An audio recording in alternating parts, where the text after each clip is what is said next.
Hey everyone, it's me, and McGameNerd here bringing you my review for Bleach chapter 558.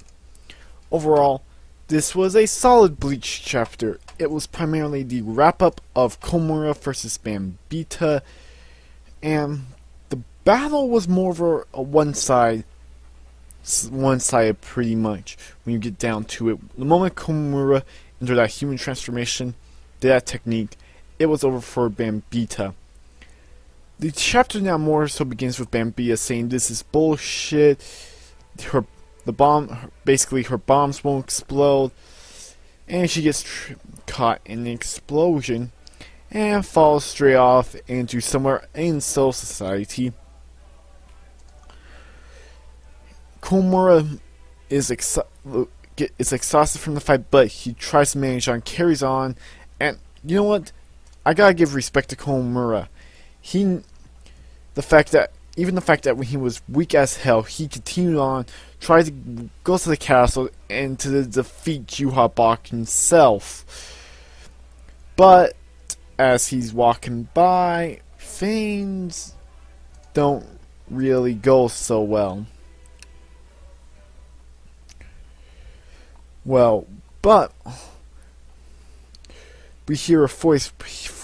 But then the fact that we get these word of text, a voice that I believe Komura is hearing, and he says, and basically this is more so the fact that, I guess you could say this chapter also more so wrapped up, made Komura's character development feel full circle, because they even mention Tolzen in this chapter, which I believe the person saying this is Komura's uncle. He says, I recall you telling your friend was that vengeance was futile, it was a torment to throw one's life away.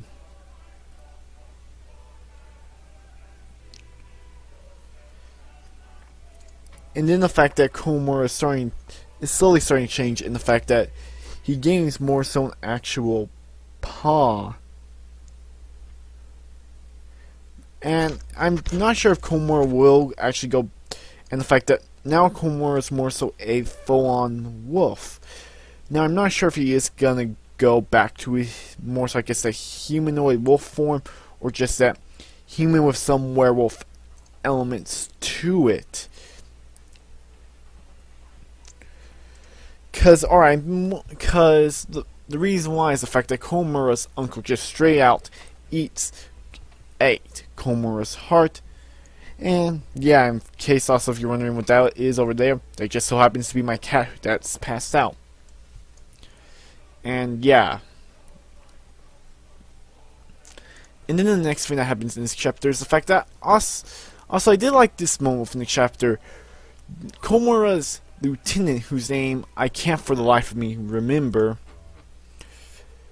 picks him up and carries him. And then he basically says they'll continue the fight and they'll beat the living shit out of Juhabok for Yamamoto. Then you see Komura sheds a tear, which I wouldn't be now surprised though, considering how Komura is now like a full-on wolf. I would not be surprised now if he can't speak more so like human language. He can only like howl and shit. Then we get to Bambita, and then more so those other women from those other certain ridders, they basically says things aren't, one of them says, we'll take care of you, things aren't looking lively when you're not around us, guys. Right, guys? And the Bambita says, stop it, don't do this, Gigi. Then we cut to Renji and Rukia heading straight to Soul Society, and we find out it's almost nighttime. So yeah, we appear to be heading into the night of the first day of the war.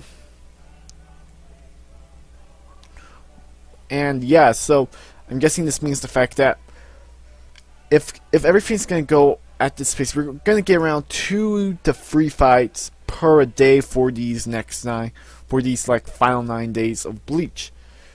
But I could see also the 9th day being like, for fuck's sake, like the final one being like 50 chapters in length. I could see that day being pretty goddamn long since it is the final one.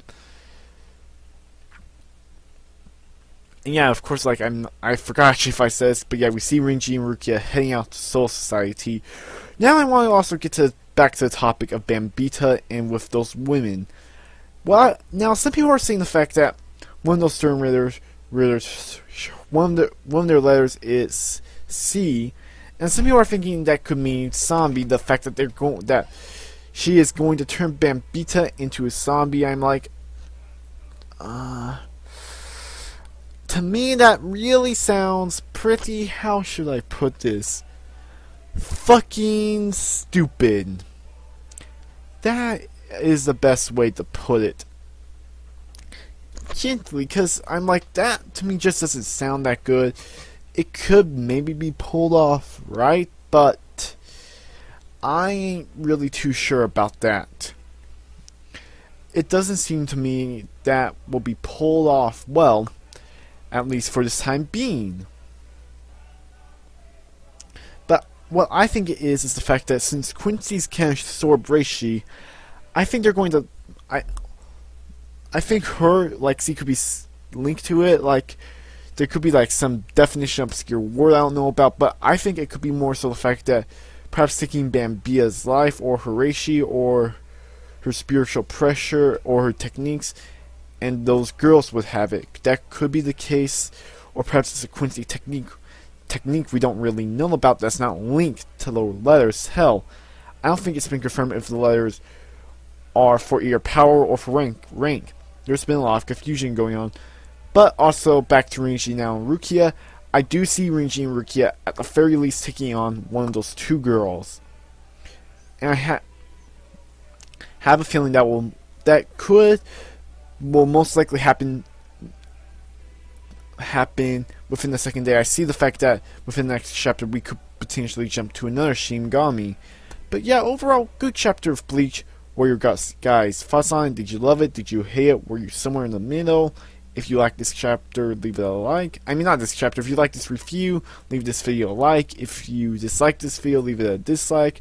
If you want to see more content like this, sub to me. And yeah, anyways, I'm a Game Nerd, signing out. Peace.